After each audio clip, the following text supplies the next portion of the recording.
nós cantamos aqui antes dessa canção. Então se coloque sempre como um enfermo, um doente, nas mãos de um médico. Se coloque sempre nas mãos do Senhor. Nós não somos fortes o suficiente para acharmos que nós não precisamos mais rezar. Amém, gente? E o diácono Maurício vai trazer essa palavra para nós aqui agora. Você que está em casa, prepara o seu coração para receber essa palavra. Queremos já chamar o diácono Maurício, que vai ser o canal dessa palavra para nós. Diácono Maurício, quantas vezes, né, diácono? Precisou também dos braços de Jesus para ser curado.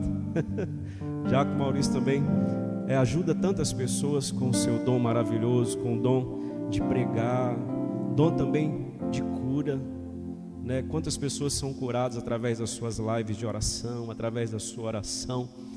Mas agora nós queremos rezar pelo diácono Maurício, né? Porque ele reconhece que ele precisa de Deus e que é Deus que age através dele, através do reconhecer-se pequeno. Como nos diz a palavra de Deus, São Paulo vai nos dizer: é quando sou fraco, sou mais que vencedor.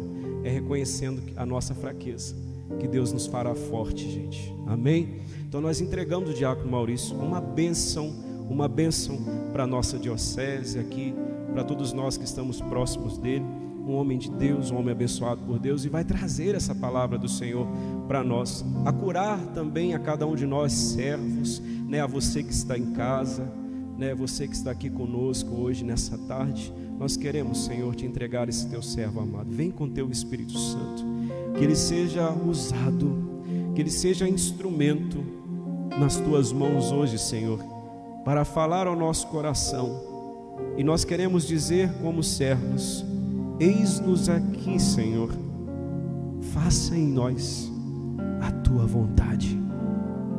Eis-nos aqui, Senhor, faça em nós a tua vontade. Repete isso comigo agora, você que está em casa, você que está aqui conosco. Repete comigo: eis-nos aqui, Senhor, faça em nós a tua vontade. Ave Maria, cheia de graça, o Senhor é convosco. Bendita sois vós entre as mulheres, bendito é o fruto do vosso ventre, Jesus. Santa Maria, Mãe de Deus, rogai por nós, pecadores, agora e na hora de nossa morte. Amém. Louvado seja nosso Senhor Jesus Cristo. Então, para quem não me conhece, eu sou o diácono Maurício, pertenço aqui à paróquia Santo Antônio, aqui em Iracema, sou diácono permanente. E é exatamente isso que o Robinho acabou de orar conosco agora. Todos nós precisamos ser curados. Até porque a cura do nosso coração, da nossa alma, ela traz um discernimento mais claro da nossa vocação. Por que eu estou dizendo da nossa vocação? Porque desde o momento em que eu recebi o tema dessa pregação, a moção, uma pergunta mexe muito comigo. Todos nós temos um chamado de Deus. Todos nós temos um chamado. O chamado, ele pode ser diferenciado, né? Tem um chamado, né, ao ministério diaconal, né, outros a servos de grupo de oração, outros a coordenar, outros a servir de uma outra maneira na igreja, mas todos nós temos um chamado de Deus. E essa é a pergunta que vem mexendo muito comigo desde o momento que eu recebi o tema, porque talvez o grande discernimento que nós, principalmente quem é servo de grupo de oração, precisa ter. Entender o chamado de Deus. Quando uma pessoa é chamada a servir de maneira especial num grupo de oração, para ser servo de um grupo de oração, essa pessoa, ela é chamada para ser servo do grupo, ou ela é chamada por Deus? Eu sou chamado para servir lá na acolhida, sou chamado para servir na intercessão, ou sou chamado para servir na música. quando a gente pensa assim, talvez a gente reduz, sem que a gente queira, mas a gente corre o risco de reduzir qual é a nossa verdadeira vocação, missão dada por Deus. Nós não somos, entenda bem para que não faça confusão, hein? Senão o coordenador vai me chamar a atenção depois. Nós não somos chamados primeiramente para sermos servos de grupo de oração. Nós somos chamados para servir a Deus. Deus nos coloca num grupo de oração. Por que eu estou dizendo isso? Porque se nós entendermos somente que nós somos chamados para ser servos de grupo de oração, quando o grupo de oração fechar as portas por causa da pandemia, o seu ministério acabou. Você já não vai ser mais servo da igreja, você não vai ser servo mais de Deus, você não vai servir mais ninguém. E aonde que está a sua vocação? Aonde que está o chamado que Deus te deu? A missão que Deus te deu? Então nós não somos chamados primeiramente para o grupo, nós somos chamados por Deus. E Deus nos coloca no grupo. É diferente. Se Deus então chama uma pessoa para tocar e coloca essa pessoa no grupo de oração, ela precisa entender que o chamado dela para tocar, para cantar, para interceder é para servir a igreja, para servir os outros. Se os grupos de oração hoje não estão mais com as portas abertas, ela precisa continuar tocando para Deus. Ela precisa continuar pregando em nome de Deus, precisa continuar intercedendo pelas pessoas, porque tem muitas pessoas desesperadas, tem muitas pessoas com crises de pânico, tem muitas pessoas com depressão, tem muitas pessoas chorando, tem muitas pessoas angustiadas, mas ela é intercessora, do grupo, mas o grupo não funciona, o grupo está fechado, as portas estão fechadas, e aonde que está o seu chamado? E aonde que está a sua vocação? E aonde que está o seu serviço? O seu serviço talvez tenha sido num grupo durante um tempo, mas hoje o grupo se expandiu. O grupo talvez seja a comunidade onde você mora, a cidade onde você mora. Talvez sejam as pessoas que estão do seu lado, que você não rezava por elas, porque elas não frequentavam a igreja, não frequentavam o grupo. Por isso que é preciso que a gente entenda a nossa vocação. É preciso que a gente entenda qual é o chamado. Primeiramente eu preciso servir a Deus. Eu não sei aonde. Eu há um tempo atrás ficava na paróquia em Aperibé, hoje estou aqui. Amanhã talvez eu esteja em outra cidade, em outra paróquia, não sei. Eu preciso entender que eu preciso ser servo de Deus. Aonde Ele quer me colocar, isso não compete a mim, isso compete a Ele. Aonde Ele quer me levar, isso não compete a mim, compete a Ele.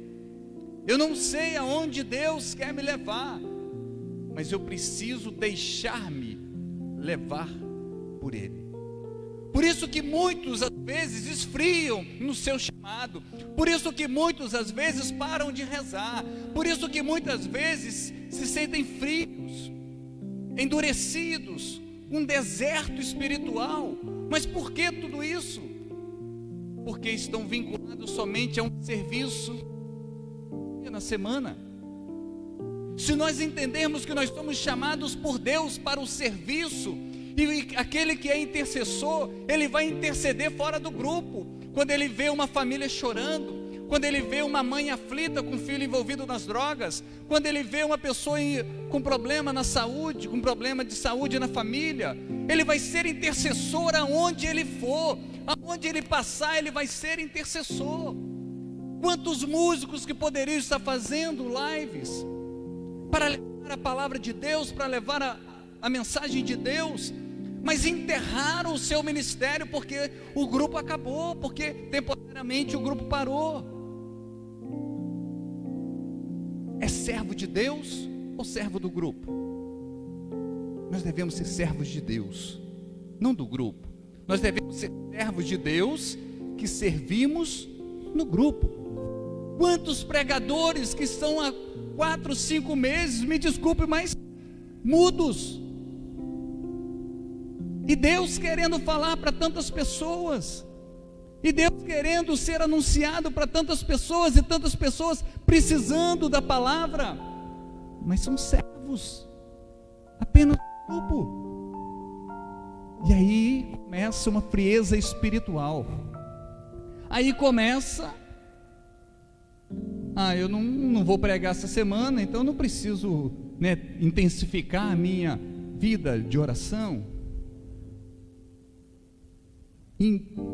Unção, gente, a gente não improvisa. Unção a gente vive. Eu não posso, como um pregador, eu não devo, como um pregador, chegar no dia da pregação, querer rezar 1 rosário, 2 rosários, para que Deus me dê a unção para aquela pregação. Tudo bem, Deus faz isso, Deus dá, Deus concede quando a gente reza, mas eu não posso ser pessoa ungida de um dia só na semana. Eu não posso ser uma pessoa ungida somente no dia da pregação. O servo de um grupo de oração, ele não pode ser uma pessoa ungida somente num dia na semana. A unção a gente não se improvisa, a unção a gente vive, é vida de oração diária, é intimidade com Deus diariamente. Quem é servo não pode querer a unção na sua missão, deve querer a unção na sua vida, porque a sua vida se torna uma missão. Porque o dia que tem missão, eu rezo muito, mas o dia que não tem, então se eu vou pregar no grupo essa semana, eu intensifico no dia da pregação a oração. Aí os outros 6 dias eu relaxo. Rezo um rosário hoje e não rezo uma Ave Maria amanhã. Eu improvisei uma unção. Eu clamei por misericórdia que Deus me ungisse naquele dia. Não posso.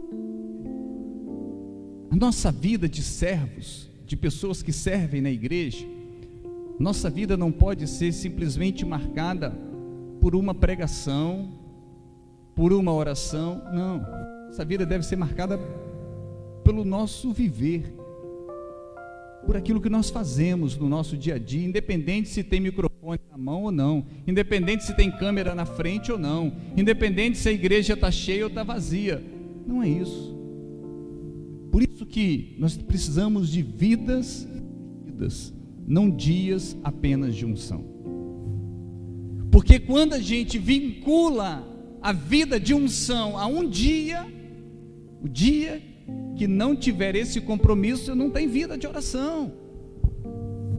O dia que eu não tiver aquele compromisso no grupo, seja para tocar, para cantar, para acolher, para interceder, seja qual for, eu também não faço nada. Por isso que hoje tem muitas pessoas frias, porque não tem compromisso, mas não tem compromisso diante de um olhar errado, porque nós não somos chamados para servir somente naquele dia da semana, somente naquele grupo. Não, nós somos chamados para servir a Deus. Muitos poderiam estar fazendo um grande trabalho, mas se calaram. Muitos poderiam estar sendo instrumentos de Deus na vida de tantas pessoas, mas enterraram os seus talentos e serão cobrados. Vão ser cobrados, porque a parábola dos talentos é clara para nós. Estão sufocando os talentos. Eu volto a dizer, unção não se improvisa. Por isso pega comigo Romanos 13, capítulo 13, versículo 12. Romanos, capítulo 13, versículo 12. Seguinte diz assim: a noite vai adiantada. Romanos capítulo 13, versículo 12. A noite vai adiantada e o dia vem chegando. Despojemo-nos das obras das trevas e vistamo-nos das armas da luz. Comportemo-nos honestamente, como em pleno dia, nada de orgias, nada de bebedeiras, nada de desonestidades, nem dissoluções, nada de contendas, nada de ciúmes.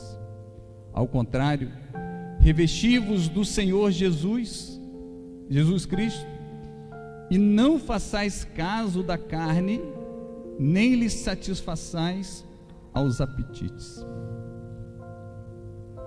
Nós não podemos ter vida de duplicidade. É muito claro o que São Paulo diz aos Romanos. Nós não podemos ter vida de duplicidade. Aquele que quer ter vida em Deus, aquele que quer colocar a sua vida à disposição de Deus, ele precisa sacrificar a sua carne.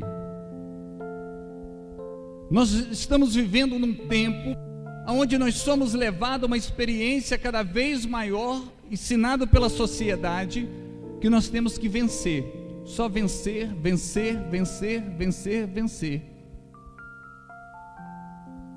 E às vezes, o erro da nossa vida é quando a gente quer vencer Deus, enquanto na verdade o sucesso, a vitória, vem quando a gente perde para Deus. Nós precisamos aprender a perder para Deus. Quando nós perdemos para Deus, significa que Deus está nos ganhando. Quando nós perdemos para Deus, o que é perder para Deus e ganhar de Deus? Ganhar de Deus é quando eu quero que Deus faça as minhas vontades. Eu perco para Deus quando eu sacrifico a minha vontade, eu sacrifico a minha carne por conta de Deus.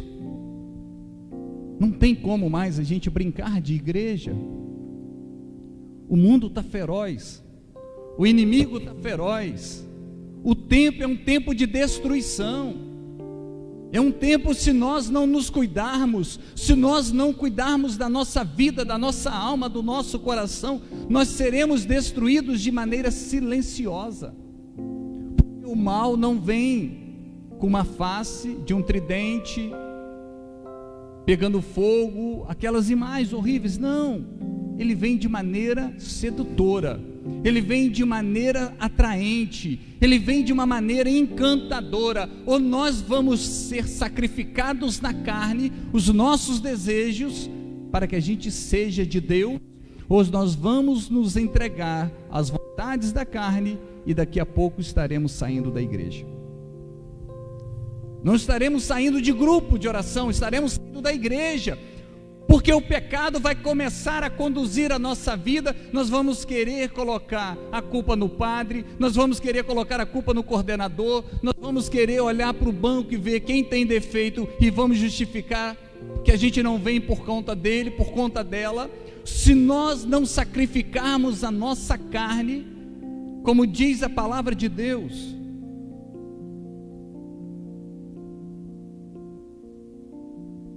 despojemo-nos das obras das trevas e vistamo-nos das armas da luz. Ou seja, despojar, tirar do nosso interior as obras das trevas. Ah, diácono, mas eu tenho vida de igreja. Eu tenho vida de igreja. Comigo não tem esses desejos da carne.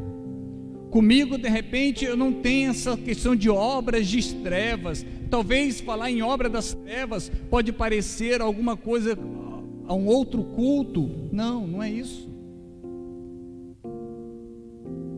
Gente, eu li um evangelho hoje. Vocês vão ouvir depois esse evangelho, que algo me chamou muita atenção.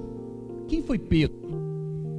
Pedro, um homem que andava lado a lado com Jesus. Pedro, um homem que tinha intimidade com o Senhor.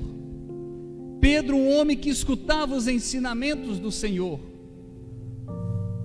Mas quando foi contrário à sua vontade, ele falou, o que Jesus disse? Afasta-te de mim, Satanás. Porque não foi o Espírito que conduziu Pedro, mas foi a vontade do seu coração. Nós podemos estar lado a lado com Jesus e dentro de nós, e dentro do nosso interior, ter uma vontade que não seja dele. O que nos coloca próximo do Senhor não é o nosso físico, de eu estar ali, digamos, o Santíssimo Sacramento ali está coladinho do lado do sacrário. Não é isso que me coloca unido a Deus, mas é aquilo que está dentro de mim, é aquilo que está dentro do meu coração, é aquilo que está dentro do meu interior. É exatamente isso que me afasta ou me aproxima de Deus. Por isso que Paulo fala: despojemo-nos das obras das trevas. Ou seja, quantas coisas vão entrando de maneira silenciosa no nosso coração.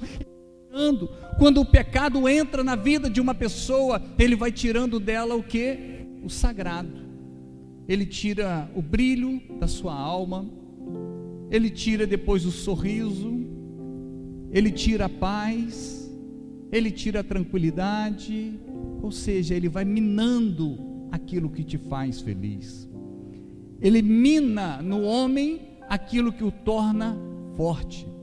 Ele mina no homem aquilo que tem a esperança, que o faz ter esperança. Ou seja, vai minando. O pecado, quando ele entra na vida de uma pessoa, ele vai destruindo aos poucos. Por isso que Paulo fala: despojemo-nos das obras das trevas. É preciso que a gente tome muito cuidado naquilo que nós estamos recebendo nos nossos celulares. É preciso que a gente tome muito cuidado naquilo que a gente tem escutado das pessoas que estão ao nosso redor. É preciso que a gente tome muito cuidado com aquilo que tem entrado na televisão, pela televisão, em nossos lares, com os nossos filhos, afilhados, sobrinhos, na vida das crianças, porque o sagrado pode estar sendo colocado de lado. Os valores podem estar sendo colocados de lado, as virtudes podem estar sendo colocadas de lado, e depois a gente olha para um grupo de oração, cadê aquele grupo de oração que pegava fogo? Cadê aqueles milagres que aconteciam? Cadê as profecias que aconteciam? Cadê, os discernimentos, as palavras de ciência, as visualizações? Cadê os carismas? Aonde estão os carismas? Os carismas que hoje estão faltando em muitos grupos estão enterrados debaixo de pecado. Estão debaixo de muitos pecados. Por isso que não aparece. Por isso que não aparece. Por isso que não surge. Por isso que Paulo fala: abre mão, despoja, coloca para fora toda a obra das trevas. Mas para isso nós precisamos de decisão. Para isso nós precisamos de vida de oração. E depois ele coloca: vistamo-nos das armas da luz. É interessante que São Paulo usa a palavra arma. Vistamo-nos da arma da luz. Porque se a nosso chamado não fosse um chamado de um combate, se o nosso chamado não fosse de um enfrentamento, nós não precisaríamos de arma.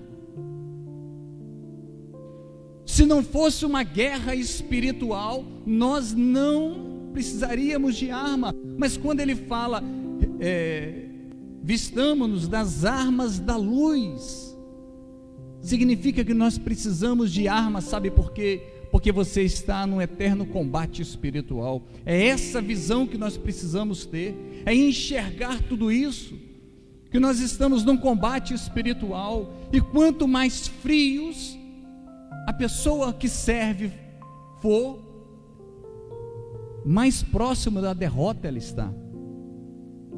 Quanto mais fria na oração ela for, mais fadada ao fracasso vai ser a sua vida e o seu ministério. Quanto menos ela rezar, quanto menos ela servir, quanto menos ela participar, quanto menos ela se envolver, mais ela vai estar se afastando de Deus, mais ela vai estar se entregando às obras das trevas. Ou seja, Paulo usa um paralelo. Ele fala de obra de trevas e arma da luz. Ou seja, para vencer as obras das trevas, não tem outro jeito que não seja a arma, que não seja pela oração, que não seja pela adoração ao Santíssimo Sacramento, que não seja pela oração do Santo Rosário, que não seja pela leitura da Palavra de Deus, pelo estudo da Palavra de Deus. Isso é arma. Se nós não colocarmos isso como algo diário na nossa vida, nós seremos fantoche do inimigo. Vamos fazer as pessoas ouvirem, vamos fazer as pessoas perderem um tempo conosco, mas talvez elas não mudarão de vida. Sabe por quê? Porque existe uma frieza primeiramente em nós. Se nós não deixarmos que o nosso coração seja totalmente lavado, purificado, por isso que no início dizia, eu preciso ser curado das coisas que me cercam. Nós precisamos de curas. Nós precisamos, não é aquele que toca, que prega, não é aquele que está, às vezes, fazendo um encontro, ou outro, uma live, ou outro, um grupo, ou outro, não é aquele que está servindo diariamente. Não, ele precisa passar por esse processo de cura interior, sim. Nós precisamos colocar para fora diariamente aquilo que nos afasta de Deus. Tira da sua vida aquilo que te tira Deus. Nós precisamos tirar da nossa vida aquilo que nos tira Deus. O que tem tirado Deus da sua vida? Então tira isso. Se tiver com raiz, arranca. Não tem problema doer. É melhor doer agora do que depois ter uma dor insuportável depois. É preciso arrancarmos da nossa vida, tirarmos da nossa vida. Isso já não vê mais como pecado. Isso é normal. Existe uma diferença muito grande entre aquilo que é comum e aquilo que é normal. Comum é aquilo que muitos fazem. Normal é aquilo que vem de Deus. É diferente. Por isso que nós precisamos olhar para tudo isso, ter um comportamento honesto. O que é ter um comportamento honesto? O comportamento honesto, talvez ao invés de colocarmos tantas exigências na nossa vida, que a gente tem apenas uma, que a gente não tenha um comportamento onde a gente coloque muitas regras, mas que a gente tenha apenas um único desejo, de sermos o quinto evangelho. Nós precisamos ser o quinto evangelho, onde as pessoas olhem para nós e veem a presença de Deus, onde as pessoas olhem para o nosso comprometimento, que as pessoas olhem para as nossas palavras, que as pessoas olhem para as nossas atitudes e consigam ver Deus em todas elas. Esse é um comprometimento honesto, quando eu me esforço, mesmo com as minhas feridas, mesmo com as minhas dores, mesmo com os meus erros, é nessa luta que nós vamos fazendo com que a nossa vida fique incendiada. Por isso que nós não podemos ser pessoas ungidas de um dia na semana, apenas no dia do grupo de oração. Não, a nossa vida deve ser uma vida ungida, e não ter apenas uma pregação ungida, uma oração ungida, um canto ungido, uma acolhida que seja ungida, uma intercessão que seja, naquele dia foi ungido. Não, isso é consequência do dia a dia. Se eu não tenho um compromisso hoje religioso com os outros, mas eu preciso ter primeiramente um compromisso com Deus. Às vezes a gente acha que os nossos compromissos são quando nós marcamos na agenda. Não é não. O nosso compromisso não é quando a gente marca na agenda ou quando a gente marca um determinado dia. O nosso compromisso primeiramente deve ser com Deus. Deve ser com Deus. Esses dias a gente estava fazendo uma live aqui da Pastoral Familiar, e eu disse um negócio que depois eu mesmo fiquei rindo, mas eu acho que a gente tem que ter essa audácia com Deus. A gente tem que ter essa audácia com Deus. E que audácia é essa que a gente deve ter com Deus? Eu usava aquela passagem onde Lázaro havia morrido, né? Marta, Maria e Lázaro, né? As duas irmãs e o irmão que havia morrido. Sabe o que acontece? Jesus chora quando Lázaro morre.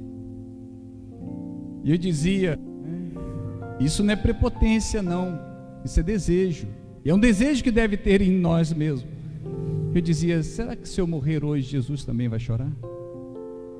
Jesus só chorou porque eles eram amigos, profundamente amigos. Os corações se entrelaçavam, o coração de Lázaro com o coração de Jesus. Jesus chora quando o seu amigo morre. Aquele que serve a Deus,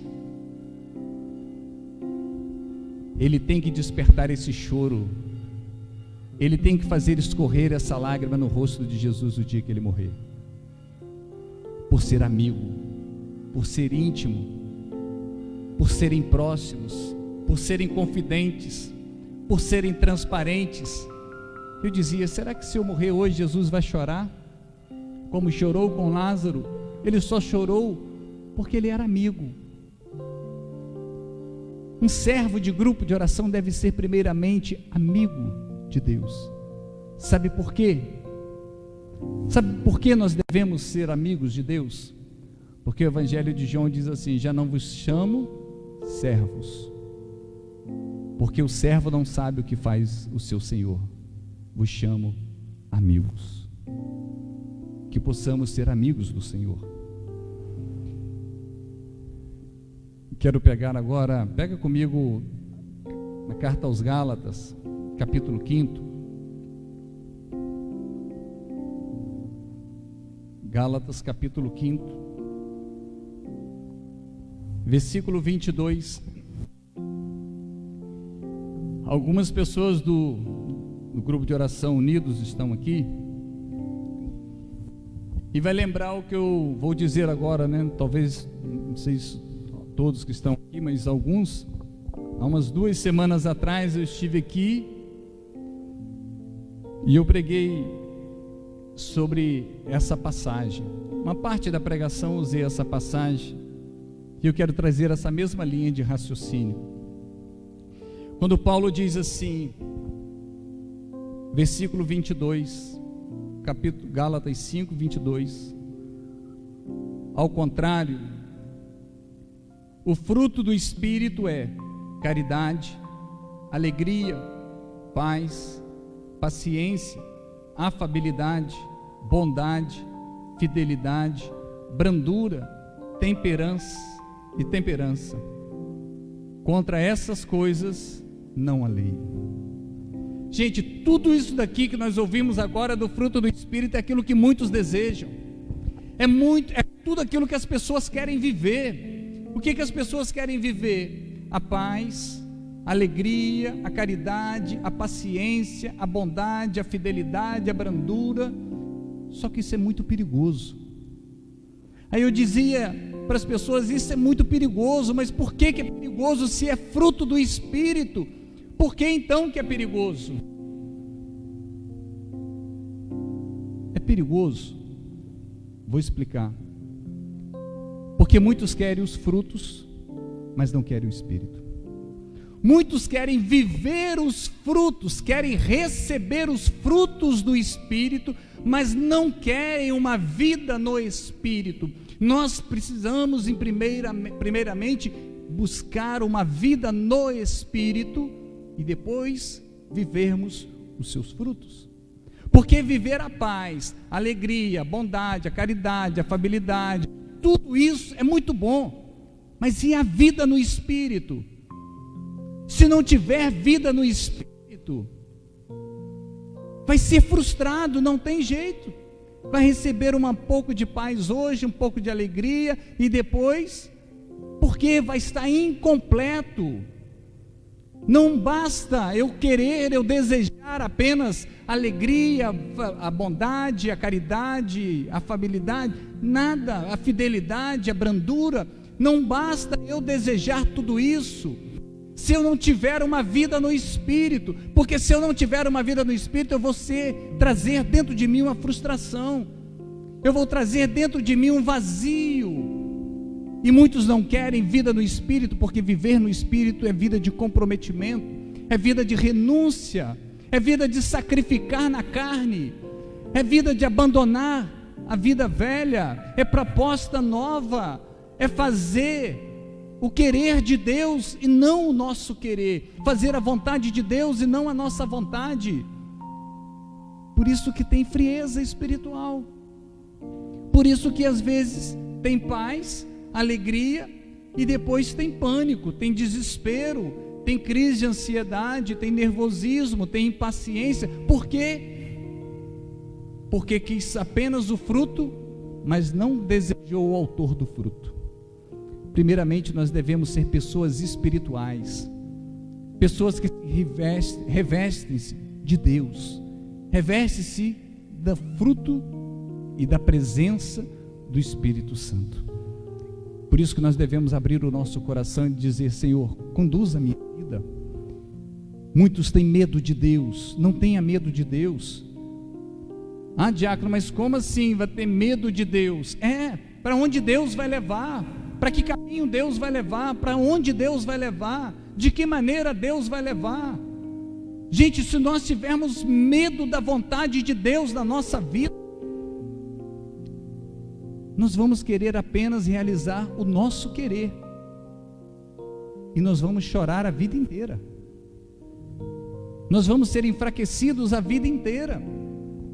Por isso eu preciso desumanizar um pouco mais o meu coração, para que eu possa divinizá-lo mais.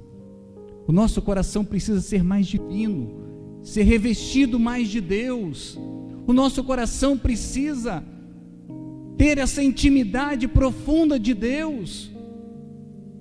Senão, os grupos, se hoje está difícil, quando abrirem as portas totalmente das igrejas, ninguém vai vir para a igreja, ninguém vai frequentar grupo de oração mais.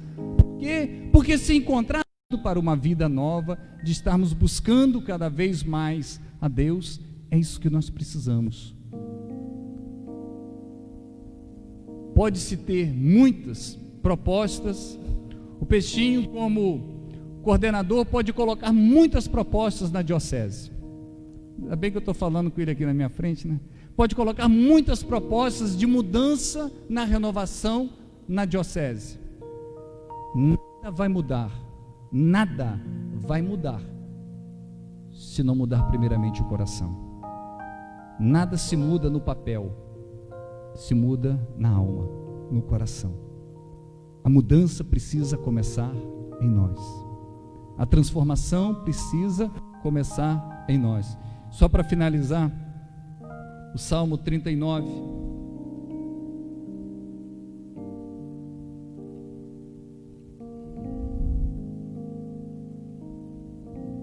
Salmo 9, no versículo 9, diz assim: fazer vossa vontade, meu Deus, é o que me agrada, porque vossa lei está no íntimo do meu coração. Que esse seja o desejo de cada um de nós. Fazer a vontade de Deus é o que me agrada. Então eu convido você nesse momento a pedir essa graça ao Senhor, de conceder na sua vida a vontade dEle. Eu convido você a desejar isso agora no seu coração. Vai desejando isso no seu coração: Senhor, eu quero que a tua vontade se realize em mim. Eu não quero ter apenas um dia de unção, mas eu quero ter uma vida ungida. Eu quero, Senhor, eu quero afastar da minha vida aquilo que me afasta da tua presença. Eu quero tirar hoje, Senhor. Eu preciso ser curado das coisas que me cercam, Senhor. Não dá mais.